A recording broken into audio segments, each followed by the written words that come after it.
Assalamualaikum, bikin ide jualan 200 perak tanpa ribet dan tanpa harus bikin adonan. Beneran ini tuh simple, rasanya enak dan selalu laris manis banget loh teman-teman. Ini bisa dijual di kantin sekolah, kayak di tempat-tempat keramaian, di alun-alun juga cocok banget. Oke, langkah pertama pisangnya dipotong-potong kecil-kecil aja gitu ya. Lalu siapkan kulit pangsit dipotong-potong seperti ini. Lakukan terus sampai selesai ya teman-teman. Jualan ini kuncinya satu, harus telaten ya teman-teman. Oke, kita kasih air di bagian ujungnya, lalu dililit-lilit seperti ini sampai menutupi si pisangnya.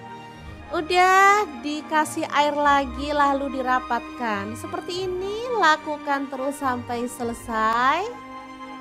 Sama ya, dililit-lilit dengan kulit pangsit. Jadi ini tuh mirip kayak pisang molen gitu loh teman-teman. Tapi dia itu nggak pakai kulit yang buat sendiri gitu. Kita pakai cara yang simple, yaitu menggunakan kulit pangsit.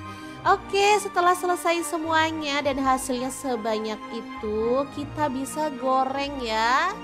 Gorengnya pakai minyak yang agak banyak biar bisa goreng sekalian banyak gitu ya. Jangan diaduk-aduk dulu, biarkan dia tuh agak mengering. Baru kemudian diaduk-aduk ya. Beneran ini tuh super gampang, rasanya enak dan makan satu masih kurang loh, rasanya pengen nyemil lagi, lumayan banget kan. Kalau orang beli dia nggak mungkin beli satu biji, dia tuh pasti minimal tuh beli 10 loh teman-teman. Jadi sangat cocok banget untuk ide jualan yang menguntungkan buat kamu yang telaten ya. Cari uang ya harus telaten ya teman-teman. Jadi selain kita tuh harus sabar, ulet, kreatif, kita juga harus telaten pokoknya ya. Oke, bisa dikemas menggunakan kemasan apa aja. Gimana, sangat mudah banget kan cara membuat ide jualan hari ini.